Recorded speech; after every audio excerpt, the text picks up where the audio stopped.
My name is Alan Harris. I want to thank all the applicants for visiting it with us, albeit virtually. Um, as you can see, I'm kind of one of the gray-haired senior people, been around Rush for a long time.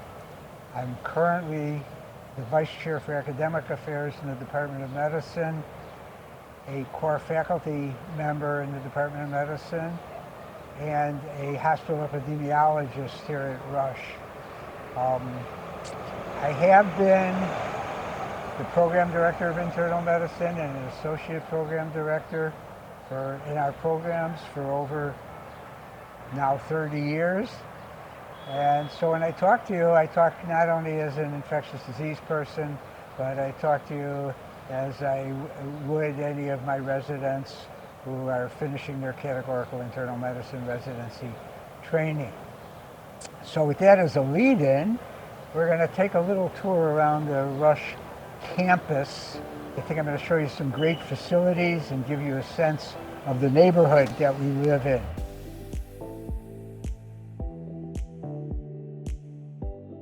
I don't want any of you to come to us because of our wonderful facilities. I expect those of you who want to train here to come because of the great substance of our program, the wonderful camaraderie of our faculty, and the wonderful climate and culture of our Department of Medicine residency and subspecialty training programs. So as you can probably see behind me, you're looking at two of our buildings on the Rush campus that house most of our inpatient beds. The building that has kind of a butterfly shape, that's our tower building. We'll go inside there at the end of the tour to get up on one of the higher floors to give you a perspective of the medical center campus. Fellowships in ID, rheumatology, and endocrine are integrated with Stroger, and so our fellows during a 2-year required fellowship will spend half their time here and half their time at Stroger, but you don't have to drive anywhere. You park in the same place. So let's take a walk. We're on our way right now to the Stroger Hospital, and we're going to walk past the Rush Research Building, which I'll point out to you, and some of our outpatient ambulatory facilities. But I want you to notice these are public transportation, the Chicago L line tracks that you're seeing right here. And historically, this is to date the only place in the city of Chicago where a structure goes over the elevated line. And that took a little bit of special permission back in the 1970s when that was constructed. But that permission came from the then first Richard J. Daley, mayor of the city of Chicago, who happened to be one of our patients. We're on our way towards the John A. Stroger Jr. Hospital in Cook County, and we're passing our professional buildings. There's actually 3 buildings. They're called Professional Building 1, 2, and 3, where a lot of our ambulatory care took place and still does take place. But when we're at the end of the tour in the new building, I'll give you a picture of our brand new ambulatory building, which is the east part of our complex. And as I'm starting to walk, you're getting a picture of the Rush Research Building. It's the Cone Building. We have research labs, and it is where we also hold our weekly infectious disease conference on the first floor of this building, making it very convenient for our faculty who are at the Stroger Hospital and our faculty who are here on the Rush campus to easily get to conference every Thursday morning. As I continue to turn, the building now in your background is the Kellogg building.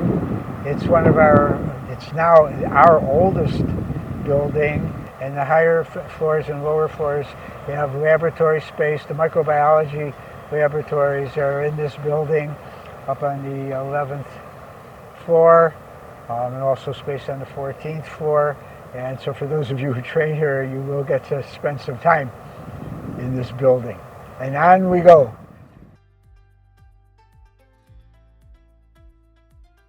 So we're now standing right on the corner of Harrison and Wood Street, and you're seeing what remains of the old Cook County Hospital, which is an incredible architectural design, the likes of which is not likely to be rebuilt anytime soon. And then farther in the distance, you see a parking garage, and then you see a red tower. That's the University of Illinois College of Medicine, which, as you can see, is very close to our medical college. The medical district, which is what the whole area where Rush resides is called, is one of the highest density healthcare districts in the not just in the United States, but in across the whole earth. Within essentially a 4 or 5 block walking radius, you've got Rush Medical College, Rush University, I should say, with our medical college and our health sciences college, the nursing college, and the graduate college. And you've got the University of Illinois College of Medicine, University of Illinois Dental School, University of Illinois Health School, University of Illinois Pharmacy School. And a half a century ago, Loyola Medical College used to also be on this campus, as was the Chicago Medical School, now known as Rosalind Franklin Medical School. So it was a very dense education area for healthcare professionals and students from all the different medical colleges locate at the county hospital. A mile east of our campus of Rush is the University of Illinois Chicago undergraduate campus.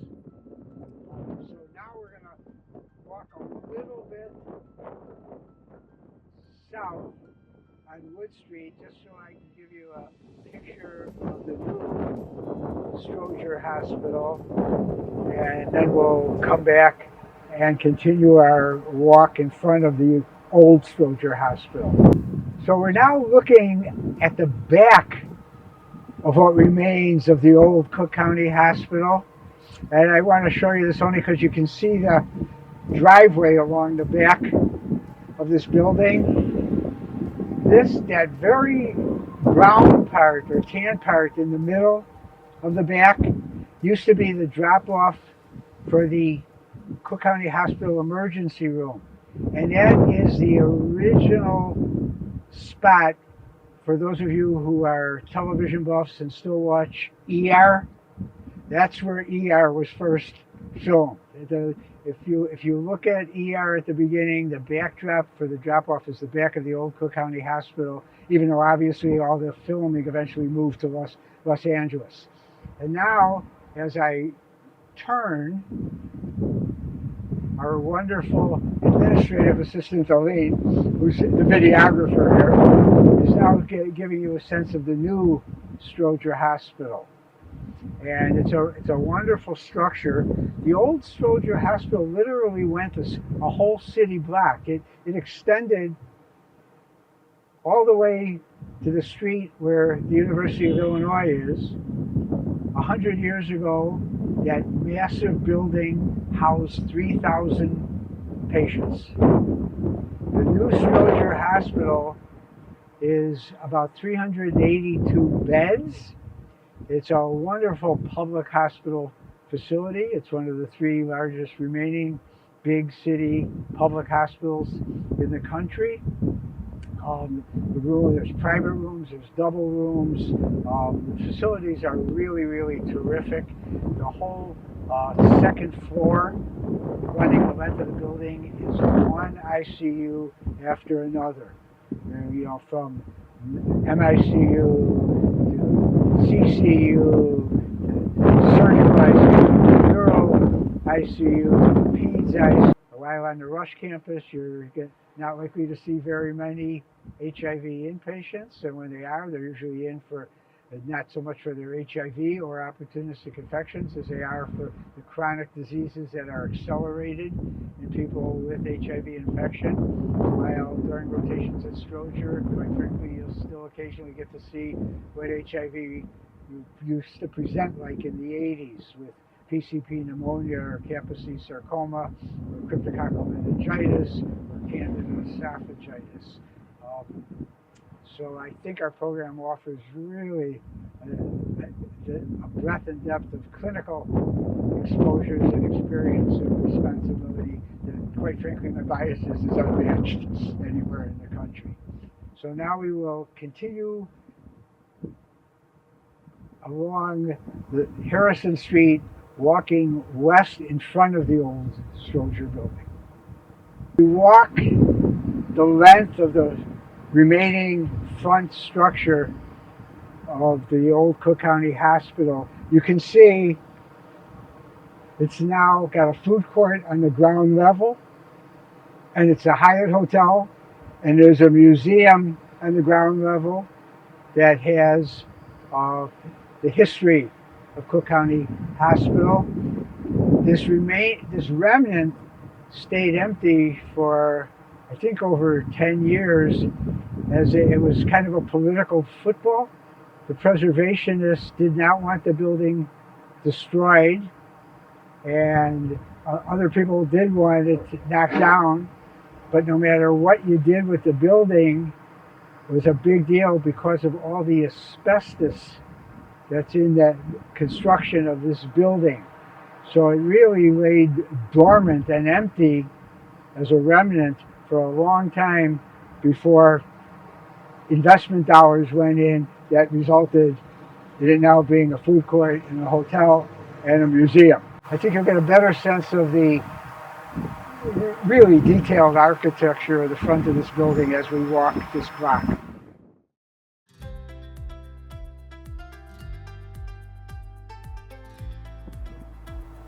So we're now west of the Rush Medical Center complex, and you're getting an additional view of the new John H. Stroger Hospital of Cook County, the west side of the old Cook County remnant, and the Rush complex silhouette from the west side of our complex.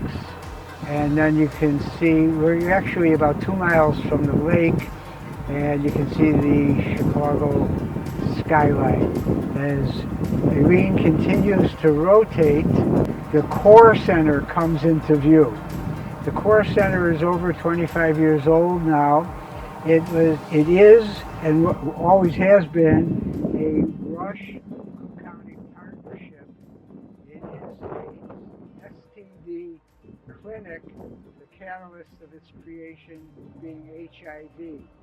And fellows in ID, in addition to the clinic at the Rush campus, have a clinic here at the Core Center where you will see and diagnose and treat not just HIV, but Hep B, Hep C, and the diseases you're, I'm sure, familiar with by this time: gonorrhea, syphilis, chlamydia, lymphogranuloma venerea. And it's been a great partnership, and they do a great job for all of our patients in terms of social services and making sure people obtain their medications and have transportation to get to their clinic visits. So it's really terrific. It's been a very important part of our program, and it's been a tremendous success in keeping active surveillance on STDs in the city of Chicago and providing diagnosis and therapy, not just for the individual patients, but also for their contacts. Well, here we are, back where we started this tour. By now, maybe you're all getting a little tired, happy that it's over. But for better or for worse, we're not done yet. So we're going to go across the street to the two buildings that you can see over my shoulder. our atrium building, the Brennan Pavilion, and our tower building. So come along. So we're now in the Brennan Pavilion, which is the entrance that lies between our atrium building and our tower building. And Irina is showing you a panorama, and it's a big, open, empty, well-lit space. It has two real skylights sitting up there, and behind me you can see a terrarium. And it's actually an open terrarium, so during the winter there's not as many lovely flowers evident, but it sometimes is filled with some beautiful white snow and a few shrubs. So, but in case you're wondering, why would they have all this big, open, empty space? This is functional space. Since 9/11 and post 9/11, there were federal dollars put into creating bioterrorism resources. And Rush is a partner with the University of Chicago and Northwestern. There are 3 such facilities in the city of Chicago. We are the largest of the bioterrorism facilities in terms of space, should there be a bioterrorism or other terrorist attack. So the space that you're looking at can actually house over 200 gurneys. And as I rotate a little, and you might be able to see over my shoulder some gray pillars along the outside wall, and there are panels in each of those pillars, and if I open a panel there are hookups for electrical connections and for oxygen and for suction. And out the back door behind the terrarium is the entrance to our emergency room, and we'll go over there for a second. Now in the ER, I'm in one of our ER rooms. This ER has 72 beds distributed across 3 pods. Each room is for a single patient, and one of the pods is convertible to negative pressure, and most importantly, that negative pressure can extend vertically throughout the height of the building. So in case there was really a horrible biological event with an inhalational threat disease, we could create a lot of negative pressure rooms. We are now on the 14th floor of our tower building. All the floors are constructed pretty much the same. In the butterfly area floors are ICUs stacked on 10 and 11, and then 12, 13, and 14 are patient care floors. The rooms are essentially all the same, except the ICU rooms are bigger. And on the 14th floor we have our bone marrow transplant unit, which is a disease specific floor in our Department of Internal Medicine. We are now in one of our patient rooms. As you can see, the views are spectacular of all different parts of the city. All of the patient rooms in this building are single patient rooms, and they are all on the outside perimetry so that all patients have a lot of daylight and visibility. But also these rooms can let family members stay on the couches, which expand, or in the recliner chair. And the washroom facility, which is behind me, is ADA compatible. All the doors are wide and wheelchair accessible. We did a lot of infection control work in this building before a shovel was ever put in the ground. So all the moldings have no seams to accumulate dirt, for those of you who are interested in infection control. And we have a lot of hand washing alcohol dispensers on every floor. The piano is actually a player piano, which was donated by a family for use on the cancer floor in one of our older buildings. And when the older building was converted and this building was created, the piano was moved here. As you walk the perimetry of the building, the views change, and you probably can't get a better skylight view. And right to my left is a house staff conference room.